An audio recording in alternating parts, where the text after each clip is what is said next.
दोस्तों रात के ठीक 12 बजे जब पूरी हवेली में सन्नाटा था, अचानक छप छप जमीन पर गिरते खून की आवाज गूंजने लगी। कमरे की दीवारों से लाल धाराएं बह रही थी और उसी खून के बीच एक दुल्हन खड़ी थी। उसके हाथों में मेहंदी नहीं थी, खून लगा हुआ था। उसकी आंखें सीधे देख रही थी, जैसे किसी एक इंसान को चुन रही हो। अगले ही पल उसने कहा, 7 दिन और फिर ये घर सिर्फ मेरा होगा। सुबह जब गांव वाले पहुंचे तो वहां न दूल्हा था न परिवार, बस जमीन पर खून से लिखा एक नाम था। और हैरानी की बात तो दोस्तों ये थी कि वो नाम आज भी हर नई शादी से पहले खुद ब खुद उभर आता है। अगर दोस्तों आपको लगता है कि ये सिर्फ एक कहानी है तो वीडियो बंद कर दीजिए, लेकिन अगर सच जानना चाहते हो तो दोस्तों आगे सुनिए, क्योंकि ये दुल्हन इंसान नहीं थी। तो दोस्तों आपका स्वागत है सागर हंटेड टेल्स में।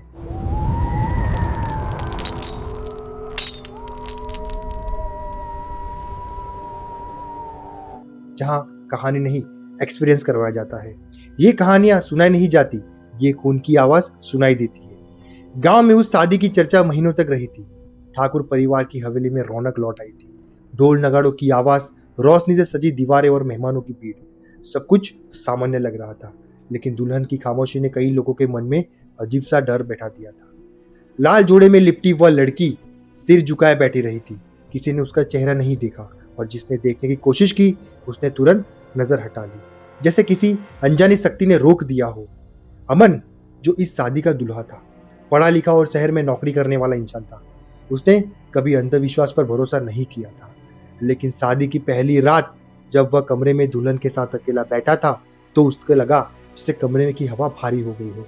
दिया बुझने लगा और दुल्हन की सांसों की आवाज असामान्य रूप से धीमी और ठंडी हो गई थी। उसने बात करने की कोशिश की, मगर जवाब में सिर्फ एक ही लंबी खाली सी चुप्पी मिली। पहली सुबह अजीब घटनाओं से भरी थी। दुल्हन ने न तो खाना खाया था न पानी पिया था। उसकी आंखें हर किसी का पीछा करती थी, जैसे वह सबको परख रही हो। घर के बुजुर्ग औरतों ने फुसफुसाकर बातें शुरू कर दी थी। किसी ने कहा कि उसका साया जमीन पर नहीं दिख रहा, तो किसी ने कहा कि जब वह पास से गुजरी तो अचानक बदन में ठंडक दौड़ गई थी। तीसरी रात अमन की नींद एक अजीब आवाज से टूटी। उसने देखा कि दुल्हन पलंग के पास खड़ी थी। उसका घूंघट थोड़ा उठा हुआ था और गर्दन अस्वाभाविक ठंड से एकदम टेढ़ी हो गई थी। उसकी आंखें पूरी तरह काली लग रही थी। धीमी गूंजती आवाज में उसने कहा, अब यह घर मेरा है। तभी दीवारों से कुछ टकटकने लगा, लाल गाढ़ा और बदबूदार।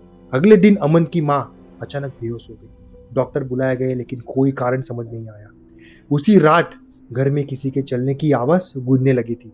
सीढ़ियों पर खरदने की आवाजें, बंद कमरों से रोने की ध्वनि और आंगन में किसी औरत की हंसने की डरावनी गूंज सुनाई देती थी। 7वीं रात हालत और भी भयानक हो गई थी। अचानक सारी लाइटें बुझ गई। अंधेरे में दुल्हन की हंसी गूंजी, तेज, कर्कश और अमानवीय। जब हमने मोबाइल की रोशनी जलाई तो उसने देखा कि दुल्हन के पैर पीछे की ओर मुड़े हुए थे। उसकी आंखों से काला तरल बह रहा था और उसके चेहरे धीरे धीरे सड़ता जा रहा था। डर के मारे अमन गांव के पुराने पंडित के पास पहुंचा। पंडित ने हवेली का नाम सुनते ही आंखें बंद कर ली। उसने बताया कि सालों पहले उसी हवेली में एक लड़की की शादी से पहले मौत हो गई थी। उसका रिश्ता टूटा, अपमान हुआ और उसने आत्महत्या कर ली थी। तभी से उसकी आत्मा दुल्हन बनकर लौटती है और जो उससे शादी करता है उसका परिवार खत्म हो जाता है। अमन जब वापस लौटा तो हवेली के दरवाजे अपने आप बंद हो गए थे। घर के अंदर खून जैसे हाथों के निशान उभर आए थे। माँ बाप गायब थे। दुल्हन सामने खड़ी थी। उसने पूरा घूंघट पूरी तरह उठा दिया।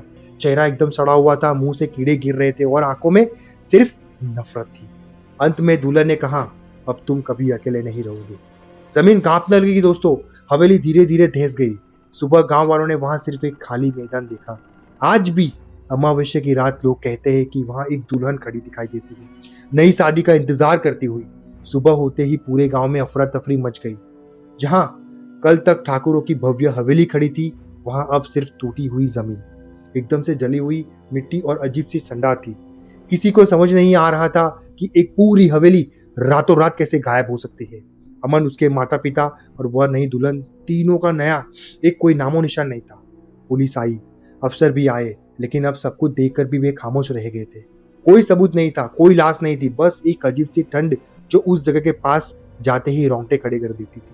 कुछ दिनों बाद गांव के बाहर रहने वाला एक बुजुर्ग गवाह सामने आया। उसने बताया कि अमावस्या की उसी रात उसने हवेली की दिशा से लाल रोशनी देखी थी। उसे लगा जैसे कोई बारात उल्टी दिशा में बह जा रही है। बिना घोड़े बिना इंसानों के दुल्हन आगे चल रही थी और पीछे सैकड़ों साए चल रहे थे। उसकी आवाज जब भी चरवाहे के कानों में गूंज रही थी तो हंसी जो किसी की इंसान की नहीं हो सकती थी। गांव के पंडित ने पुराने ग्रंथ और तांत्रिक किताबें खंगालनी शुरू कर दी। तब तक एक भयानक सच सामने आया। सालों पहले जिस लड़की की आत्मा भटक रही थी उसकी मौत साधारण आत्महत्या नहीं थी, उसे जिंदा दफनाया गया था। शादी टूटने के बाद परिवार की बदनामी के डर से उसे हवेली के तहखाने में बंद कर दिया गया था। 7 दिन तक वह जिंदा रही, दीवारें नोचती रही, चीखती रही और 7वें दिन उसकी आवाज हमेशा के लिए खामोश हो गई थी। दोस्तों, उसी रात से हवेली शापित हो गई थी। जो भी उस हवेली में नई शादी करता, दुल्हन की आत्मा उसके शरीर पर कब्जा कर लेती थी। वह दुल्हन बनकर आती, 7 दिन देखती कि कौन कौन दोषी है और फिर सबको अपने साथ ले जाती थी।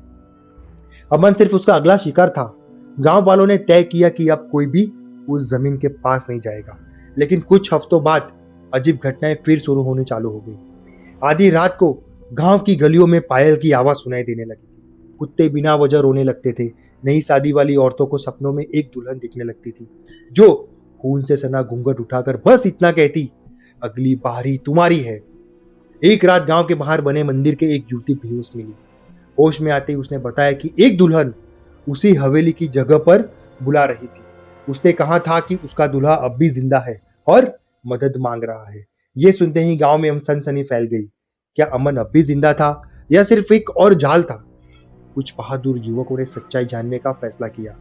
वे रात के अंधेरे में उस जगह पहुंचे जहां हवेली थी।